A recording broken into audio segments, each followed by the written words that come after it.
So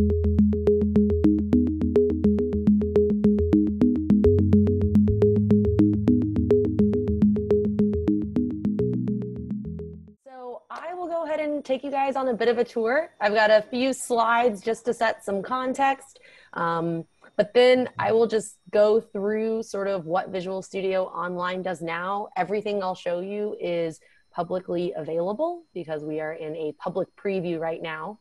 The one caveat I will just lead with is that it is a paid preview, so you'll need to have it hooked up to your Azure account.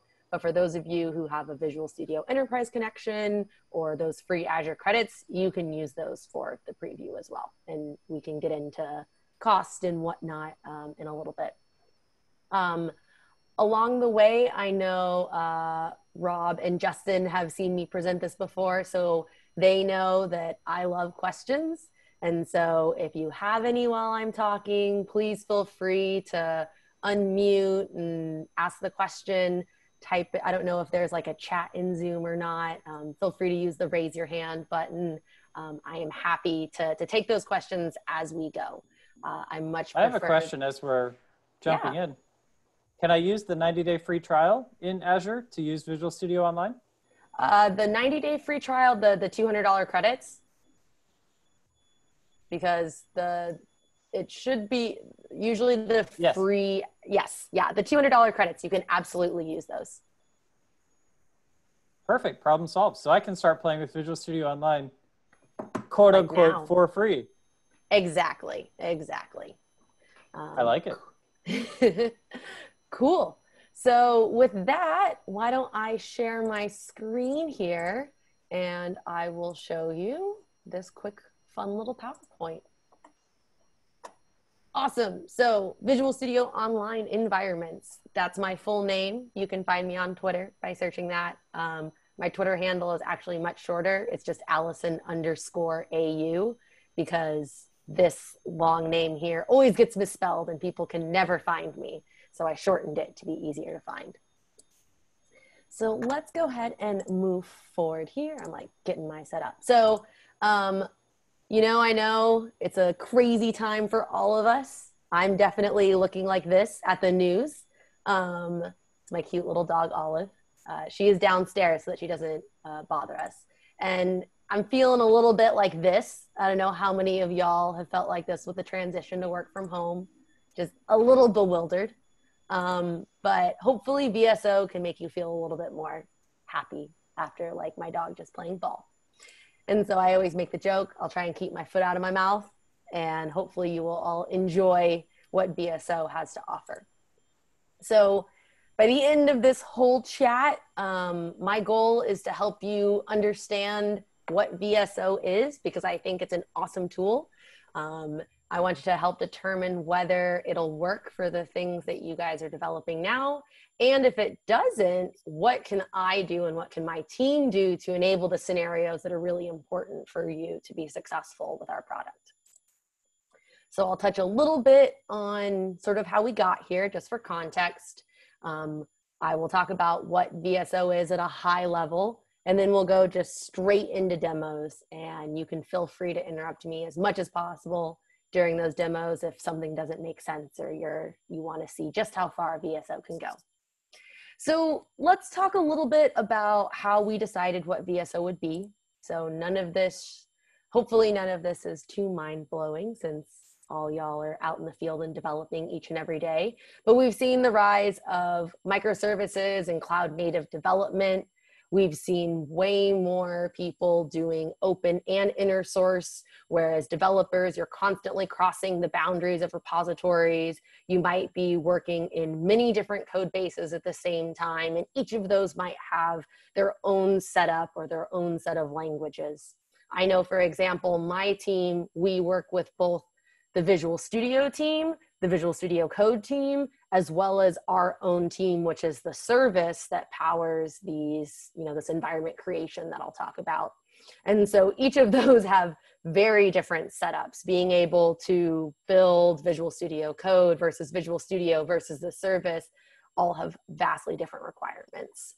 And distributed teams, I don't think I need to say anything on that based on our current situation. And even outside of, being confined to our homes, we've seen a huge increase in teams that are willing to be remote and distributed. And finally, pressures to time to market. We all know that we want to ship things faster than ever. So this is just sort of things we learned from our customers. When you're collaborating, especially in that like inner and open source scenario, that can be difficult. Onboarding complexity. I help onboard our interns every summer, and it takes them like 10 days just to be useful. And I'm sure for those of you who, have switched jobs recently or onboarded to a new code base, that is a pain you feel. And then of course, the need for remote development and workplace flexibility. So these are just a couple of comments that we've gotten just to sort of show we did our homework. It would be interesting to know how many of y'all agree with these or have others to add. I would love to hear from you at the end or now. Let me make sure I can actually see this chat here. It's a little weird with the projection, but let me know if anyone's raising their hand and I've missed it. So what is VSO? You're probably like, great, Allison, I get it. I've got problems. How do I fix them? So the one thing I want to do is just set some central context here, which is, what do we consider a development environment? And, I've been doing a lot of research these past 2 weeks, actually, and DevBox, dev environment, these things can actually mean a multitude of things depending on what developer I'm talking to. So when I think about, and when VSO thinks about a development environment, we think about all these things that are needed for you to be productive in your development. So it's everything from your editor to the source code that you're working on, to the debugger and the terminal, to the configuration files that make your editing or IDE environment feel like yours, to the extensions, packages, and runtimes that you actually need to, develop and run your app.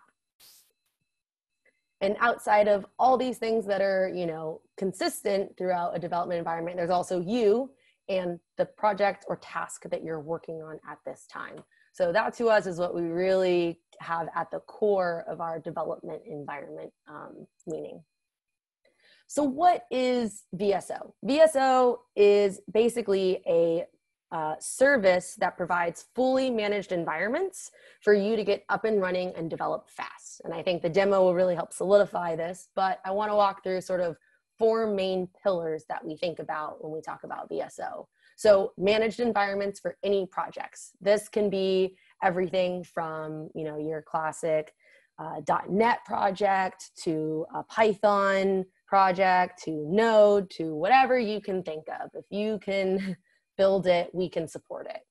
Feeling at home even when you're away. This is about bringing in all that personalization that you've already spent time on, whether it be something like aliases in your terminal or the themes that you want for Visual Studio Code. All of these things make your development environment, personalized to you. So we really want to bring those with you wherever you're developing from.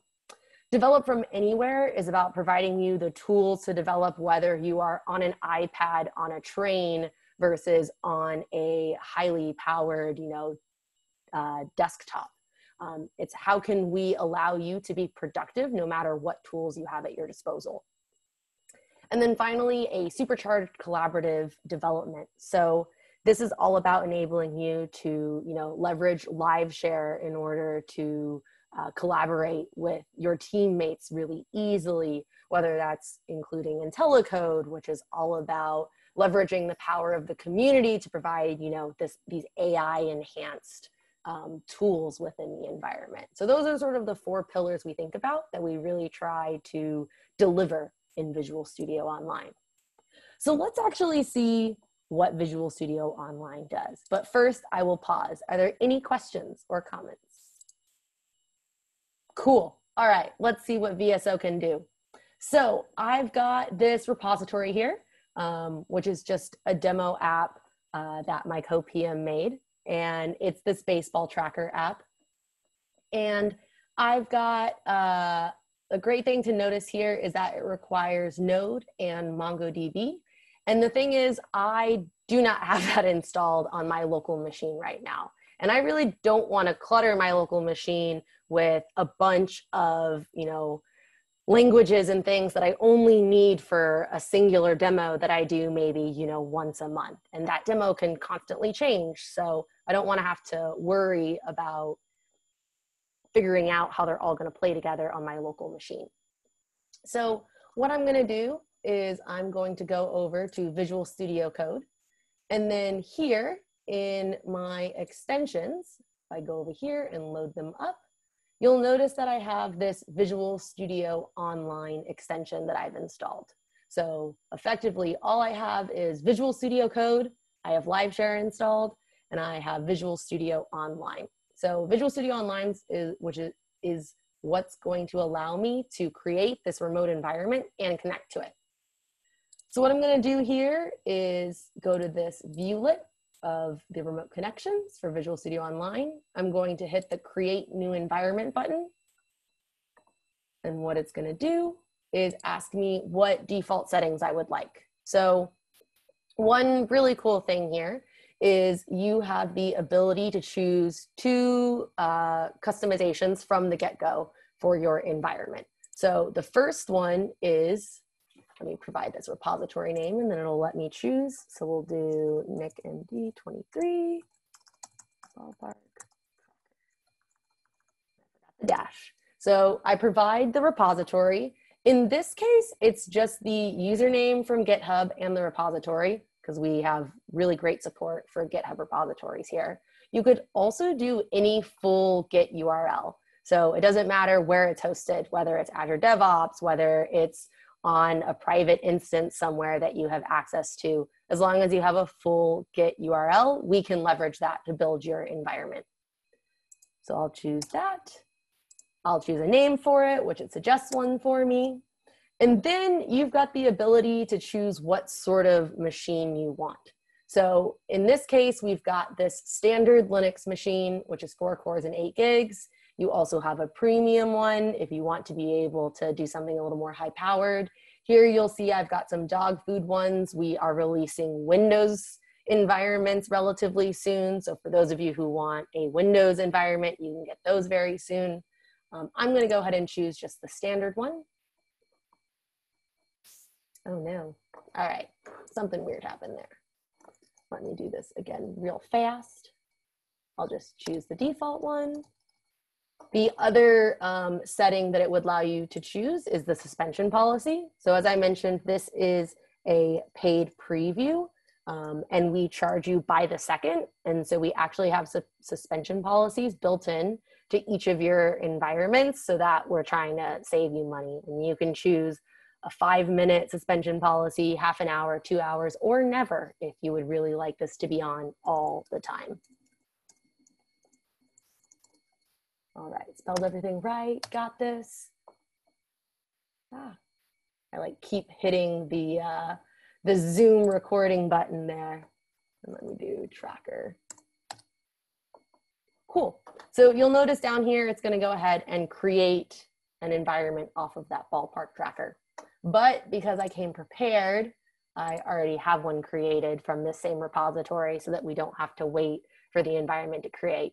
That said, we have gotten environment creation times to about 60 to 90 seconds. So it shouldn't take that long for you to get up and running with this repository. And one thing that is really cool that's happening in the service here is that we're actually building this environment with everything you need to run and debug this repository.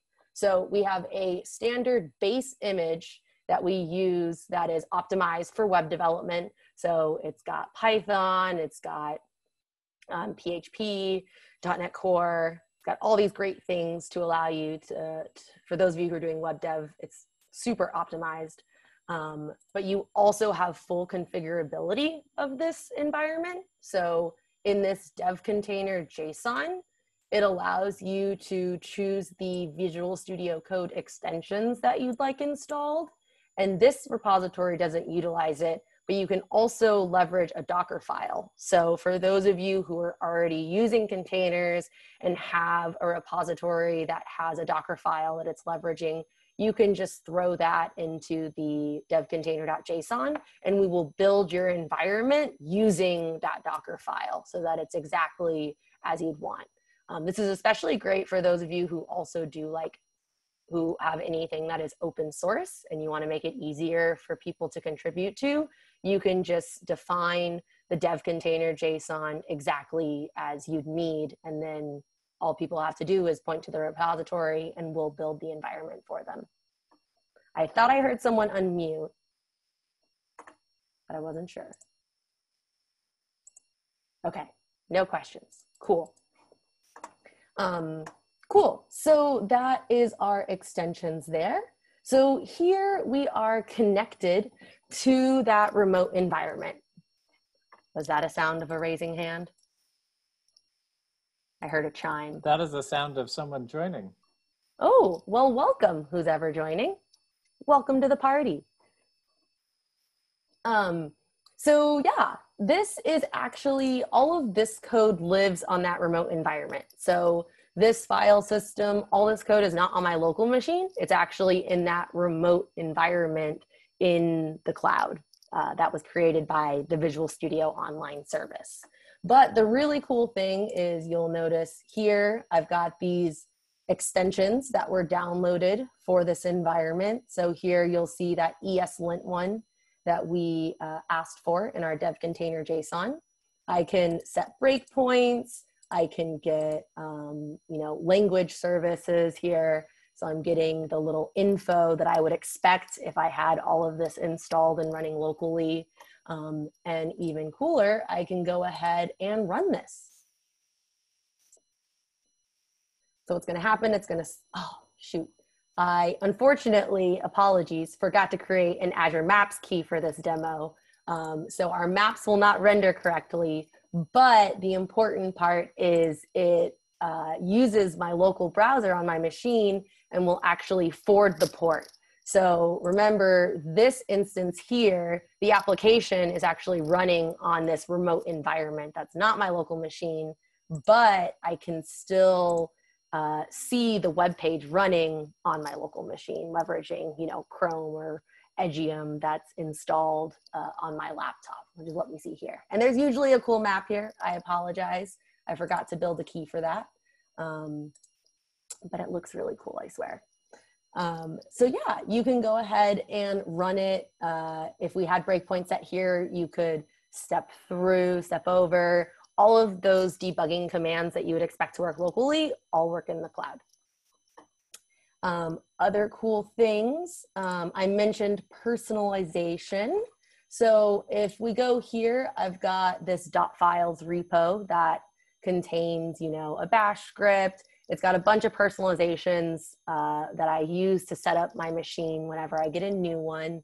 So let's see, it's got some cool aliases here. And if I go to my terminal here in the remote environment and I do party, it will do my favorite command, which is the party nyan cat. So all fun.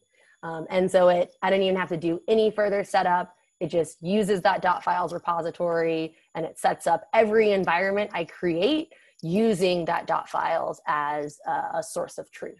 And there's chats. Oh, there's chats. Cool. Awesome. I'm glad to see that the chat works. So I too believe that it's a bit like magic. I feel very privileged to work on something that seems so cool.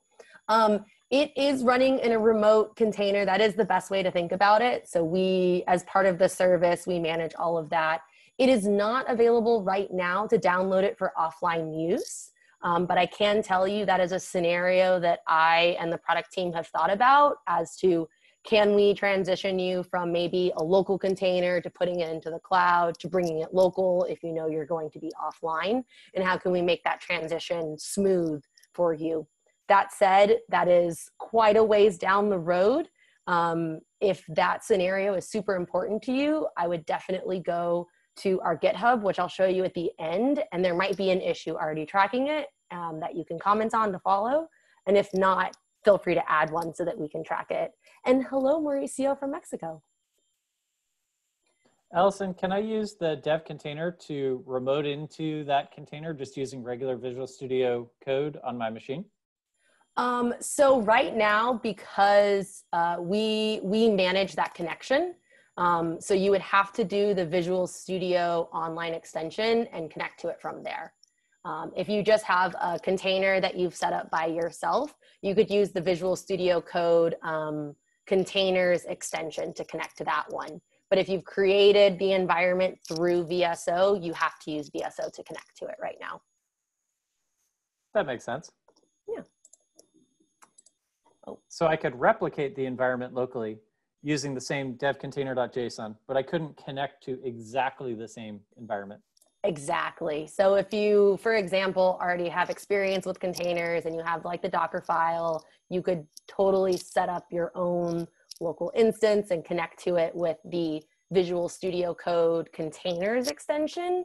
But if you don't want to have to like deal with managing that environment and you use VSO, you're sort of locked into VSO. That makes sense. Thanks. Yeah. All right. So I'm looking at my stuff. So we talked about port forwarding. We talked about, the dot files. Hey, Allison, is your dot file repo public? It is private. Okay. Yes. And so I would also recommend that to everyone because the dot files are used for each and every environment you create. And if they were public and someone could sneak something in there, you could open up your environment to a malicious attack. So I pick and choose configurations from other people I know, but they live in a private repository. And when you first add a .files repo, which I can show you in Visual Studio Code how that would work, Visual Studio Code will ask you to authenticate for that repository so that it knows you have access to it and you can keep it private. And the way you would do that is here in settings, you would go to extensions and you would go to Visual Studio Online and you would just add that repository right here in the .files repository section. Tell them the script you'd like to use and the target path. And then this is saved for every environment from here on forward. Cool. So then even more magic, if you're ready for it, is fun fact, you can also connect to this from the browser. So you do not even need Visual Studio Code on your machine. Any place where you have a browser available, you could log in to Visual Studio Online and connect to this environment. Big caveat here, because we're still in preview, it does not work for iPads yet because Apple, even if you download Chrome, is still like technically using Safari in the background. I'm not totally sure the exact mechanics, but it doesn't work yet. But we know it's an important scenario, so we're working on it. But a great thing for this is like if you have a Chromebook or something super low powered, you can just connect via the browser. So here you'll see I have this MVP demo right here, which is pretty cool. And I can just go ahead and click on it. And you'll notice in 1 second that Visual Studio Code is going to be rendered in my browser here, and it'll be connected to that same environment that you saw me create and connect to previously. So in no time at all of this rendered. We've got our semantic highlighting, just as we'd expect. It's all editable. I can have a party in here too, which is great. And I've got all of the navigation and experiences that you would expect locally happening right here in the browser. And that even includes, fun things like port forwarding, which we'll see. I'll show you just to prove that it works. And it should pop up here as it is. You'll notice we get a bit of a convoluted URL as we're taking care of all that forwarding for you. I don't have the key, but here we are yet again, connected from our browser into this instance. Do I have more chat? More chats! Cool, yes, Rob, that is the perfect extension to check out. Cool, so this is the online version, which is pretty great. And it feels just like you would locally. So one thing I always like to show is if you want to actually download a file from this remote environment in the browser, you can go ahead and hit download, and it downloads it to your local machine. And you can also add in files from your local machine directly into your remote environment. So it should feel like you're just connected through VS Code on your machine. The last thing I will go ahead and show is that you can, was there anyone else? Okay, cool. Yeah, Allison, got a comment for you. One thing I noticed doing the online version, I went and clicked on the create button that's at the top of the ballpark repo. I didn't have any resources created, so I had to do that, and then it didn't do anything. So I had to click the button a second time, and then it gave me all the options. So that threw me a little bit the first time. Got it. That's good to know. Thanks for that feedback. Because we should ideally, after you create the resources, just resume that process for you, would be what I bet you expected. That was kind of what I expected. I was like, figured I did something wrong. And I just clicked the button the second time. I was like, oh, different pop-up. And then it worked beautifully. Yes. Yeah. I will definitely make a note of that so we can make that a little better for you. But yeah, actually this repository is a great one, and I think it's already been put in the chat, but if we go back to it, there is this VS Online Create, and what this does is if you've already got a VS Online account registered, if you click on it, it'll just deep link you into creating the environment for this, which is pretty cool. Also great for open source maintainers if they want to make it super easy for people to contribute. Is there an easy way to build a button like that? Yes, I can find documentation and send it out to y'all. That is something my co-PM drove, but I know we have documentation. And actually, if you go to, let me just bring this, too small. I keep hitting the Zoom taskbar up there, but if you go to aka.ms/VSO, that is our landing page here. Oh no, not quite. I'm already signed in, so it's redirecting me. All right, hold on one second. There we go. That's the link I wanted. We have all our documentation available down here, and I believe there should be documentation there on how to create that button. And I will still follow up with my co-PM and send it to our lovely hosts here so they can distribute it as well. That's perfect. Thanks. Awesome. Yeah. So the last thing I'll show you, and obviously I'm not leaving anytime soon, is the fact that you can also register your own machine with this service. So for those of you who also don't want to spend any money but want to try the web editor, and maybe want to be able to access a machine you own right now from another computer or the browser, you can do what we call self-hosting. This is especially great if you already have, say, a VM set up exactly as you want it, but you just want to be able to leverage Visual Studio Code to connect to it or our online browser. So what I'm going to show you here is when you install the extension, there's this self-hosted area here. Then all you have to do is hit register self-hosted, select a folder on the machine that you're trying to self-host on. I'm just going to choose my desktop as something easy. Name it, so we can hit enter. And what it's going to do is it's going to register this machine, the laptop that I'm currently projecting on, with the service. And this is absolutely free. You still have to sign up with an Azure account, because if you incur costs through creating one of our managed environments, we need to be able to track that. But as long as you stick to a self-hosted machine, you don't have to pay, just as an FYI. So then when we go to online.visualstudio.com, we should see, fingers crossed, the card that indicates that it is currently creating and registering my machine. So fun things that are coming. You notice that I had to go through Visual Studio and a GUI right now to self-register. but we are creating a CLI tool. So if you have a virtual machine that you normally SSH into that you'd like to register, you'll be able to do that very shortly.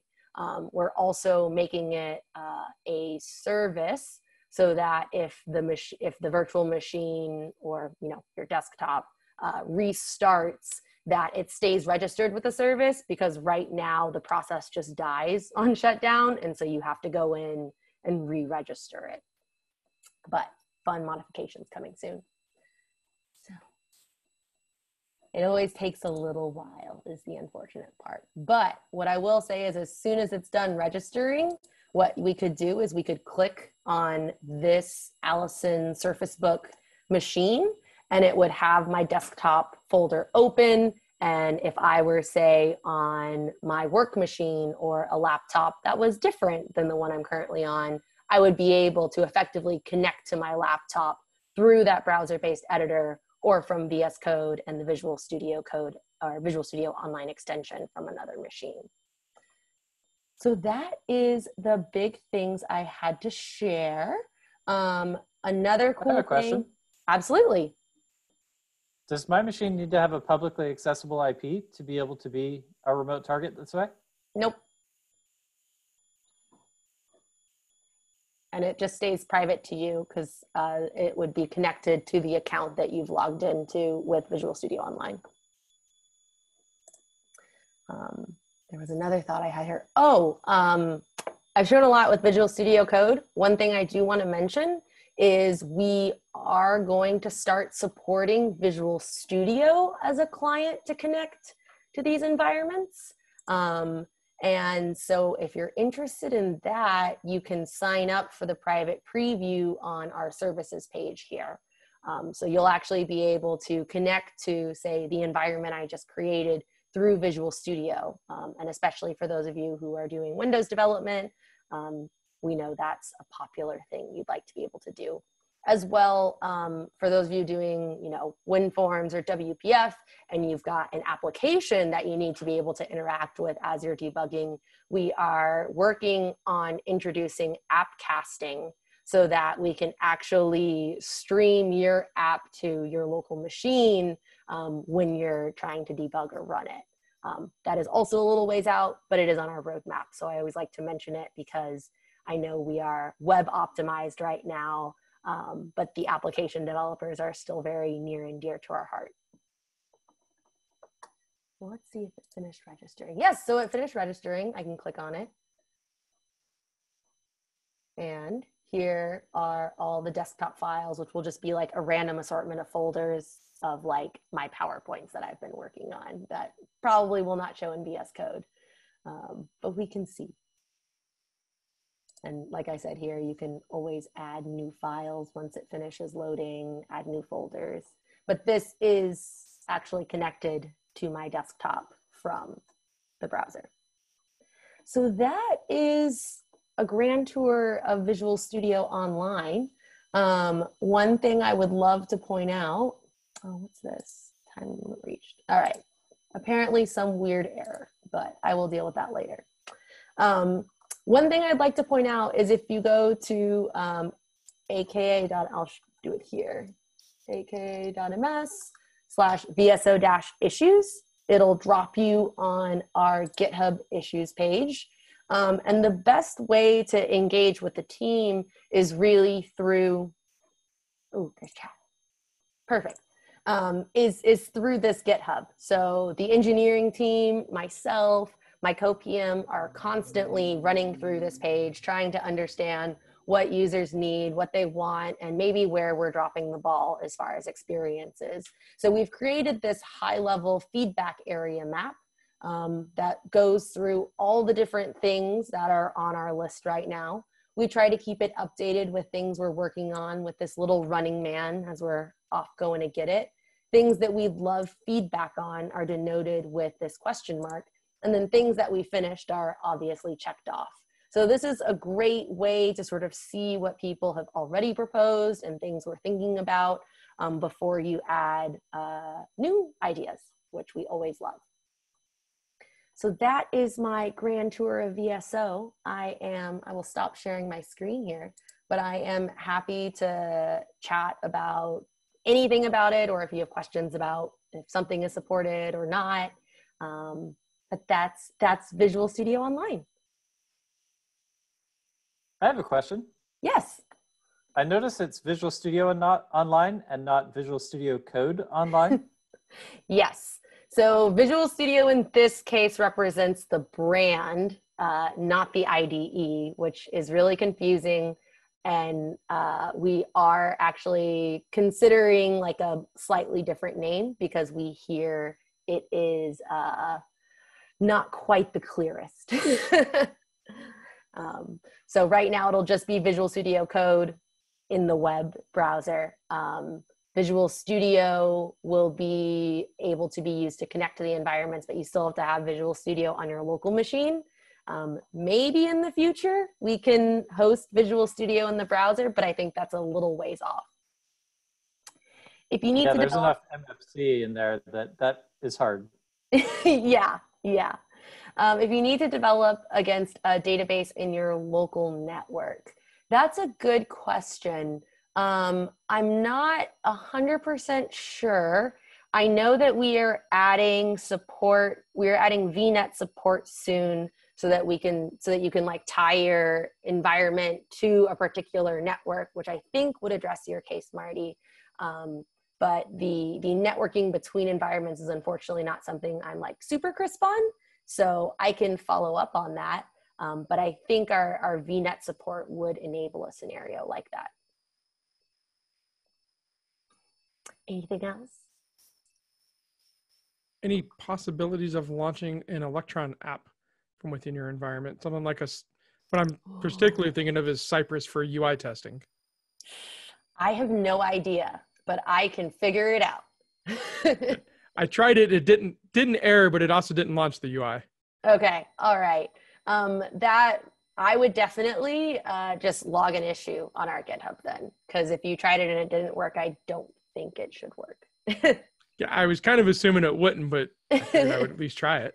Yeah, I mean, and that's definitely like, as we're in public preview, it always helps to know what people are trying to do so that we can figure out what we need to support next. Yeah. Cool. I have a question. Yeah. Visual Studio Online is based on Visual Studio Code, and so is Code Sandbox and StackBlitz. Any relation? Are they parallel projects? Are they competitors? I would probably say it's a bit more of a competitor than side projects or parallels. The Visual Studio Online product is built in conjunction with the Visual Studio and Visual Studio Code teams because we're all internal to Microsoft. So we are really looking to differentiate and provide, a first-in-class product for this remote development experience, because we think we can sort of harness the power of, the two IDEs or editors that we've helped build.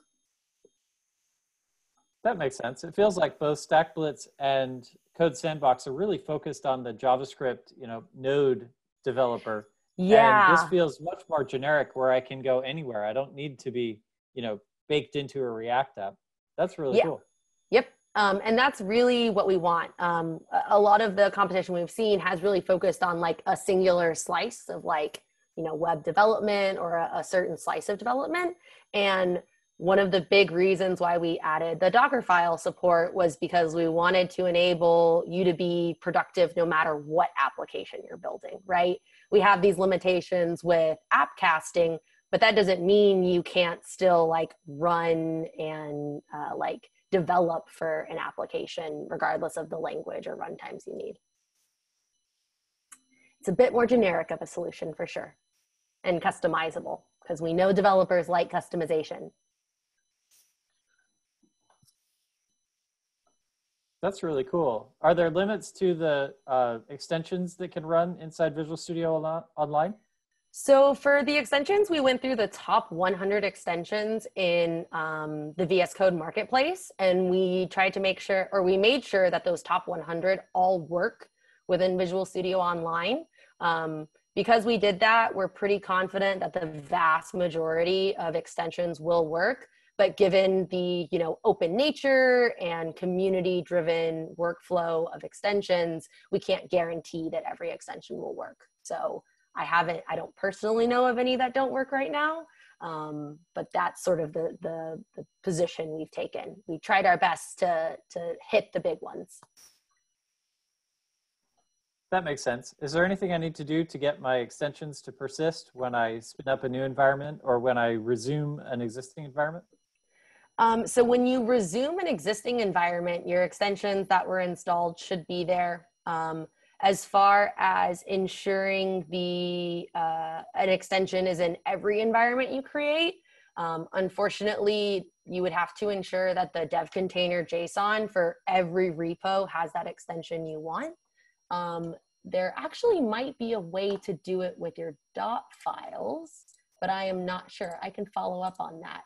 That said, if you are working on, you know, an environment, or you're working on a repository that isn't yours, so you don't have control over the dev container JSON, you can add extensions to the virtual environment just like you would with VS Code. That makes sense. Yeah. Awesome. Any other questions from the gallery? So on the extension note that you just made, I thought it was really cool when in my Visual Studio locally, when I was browsing through extensions and it was connected to an environment, I actually had an install and an install in the remote environment. Yep. Yeah. I was totally not expecting that. And I was like, oh, that's awesome. That made it super simple. Yeah. And I think that actually addresses Rob's question, right? So like if you have an extension that you use over and over again, it will show up, you know, locally, assuming you're using the same local VS Code instance. So then it can really be a one-click install to get it into the remote environment.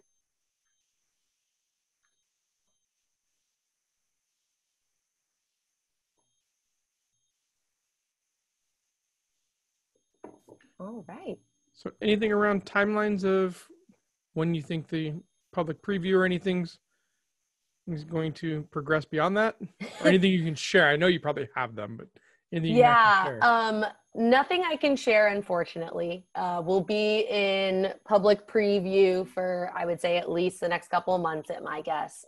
But I don't really have anything past that. So you've got plenty of time to try out the public preview, give feedback, and help us figure out what's going to be in the general availability. But we don't have a GA timeline just yet. I got another question for you. Sure. What about live share? Does that work at all in this environment? Absolutely. And the really cool thing is, so live share works just as you would normally expect it to. You can be in a remote environment. Live share works seamlessly. In fact, a lot of what we're doing in the background for this connection is powered by the live share service, which is really cool. But one thing we just came out with is the ability to join a live share session from the web. So if you send a live share link to someone and they click on it on that, like, you know, how would you like to join this session page, there's actually a link to join via the browser. And now you don't even have to have Visual Studio or Visual Studio Code installed to join a live share session as a guest. You can just do it right from your browser, and it'll be that VS Code in the browser experience that we leverage for connection to an environment. That is super cool. Sounds really elegant. That just came out. Connect to the same instance, or does it spin up a new instance to connect to that? So when you join as a guest, it leverages the host machine as live share normally does. So you don't even have to have a VSO account to join a live share session from the web. Oh, that is cool. Yeah, it just came out last week, so highly encourage you guys try it out. It's in preview right now, so it's pretty cool. But yeah, we find that it's like super great if you're just like, you know, you're trying to collaborate with someone who doesn't have VS Code installed or like isn't super familiar with live share. It's super easy just to get them into your session from the browser, which we've found has been really interesting for interviews during this remote working time. It also sounds like it's very executive friendly. Yes. No setup, click a link. Here you go. And I think that's also some of the power that you could see with the environments, right? If you have your Docker file already set up, or you've got the dev container set up, you can just be like, here, just click this link. It'll create the environment for you, hit the run button, and you can like see the application and play around with it. It's sort of one of the ways we're thinking people might use it as well. Pro tip, don't let your executives anywhere near your code. Just Awesome. Said by a true executive. Is there any UI for building a devcontainer.json? I know that there's documentation that walks me through it in elegant ways, and there's great samples, but is there a way to help me form my own? So far, I don't believe there is. At least I don't personally know of one. It's really building it through the documentation and whatnot. But it sounds like a really cool idea that I would propose to the VS Code team to see if they could help create some nice UI to help with it. Because we leverage the dev container JSON is something that the VS Code team created or leveraged for their remote connections or remote containers work. And so we leverage off of that. Yeah, exactly. And what's beautiful there is then once I've got that dev container JSON dialed out, then I can fire up a container locally just as easily as I can fire up a VSO remotely. It's really sweet. Yeah. And that interoperability and like flexibility is what we really want, right? Like it should be just as easy for you to build a container locally if you just want isolation. If your machine, you know, maybe is low powered, maybe it isn't one that you really want to mess with, you know, the guts of, you also have this ability to leverage the cloud and then have that machine, that environment, you know, follow you wherever you can log in. Yeah, that's really cool. I love that I can remote into WSL just as easily as I can run remote into SSH or containers. The bummer part, though, if I remember right, it takes WSL2, right? I think so. I know that, so I'm not sure that we don't do WSL2 in our environments, but there is a WSL2 extension that the VS Code team maintains and develops. Yeah, the bummer part is I can't get WSL2 until it ships. Do you know when Windows 2004 will land? No idea, unfortunately. I used to have a friend who worked on WSL, but she unfortunately left us for Amazon. So Rob, the one blog post that I saw said that version number is based off months and it's supposed to be April. Ooh, well, there you go. It is indeed based off months. The other one was 1903 for the same reason. But but instead of landing in March, it landed in May. So, you know, there is that. I see Nate asked a question on the ability to mount persistent volumes. I am not sure about that, Nate. I would think based on our current offerings, just because our instances are pretty limited in their type and memory, that you wouldn't be able to. But I do know we're thinking of adding, you know, larger and beefier environments. So maybe that would be possible in the future. But my guess, my intuition of the team says not currently possible to mount persistent volumes in the environments. So Allison, I'm happy to report that live share stuff works beautifully. I tried it out from the browser to my local VS Code and it just worked like I would have expected. That's awesome. Yeah. That's what I love to hear. It was shocking to see how well it actually worked between the two. You don't expect that with a browser down to your local machine. I guess I get spoiled because I get to see everything ahead of time and I'm like, well, of course it should work. But yes, it should work and work beautifully are two separate things. And it worked beautifully. Very true. Well, I will definitely pass that on to the team. I know they've been hard at work ensuring that everything works as beautifully as we would hope it would.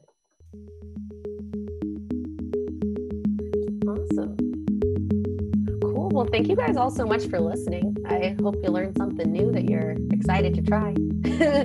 Yeah, this was really fun. Thank you for joining us and sharing your knowledge. Of course. Always happy to.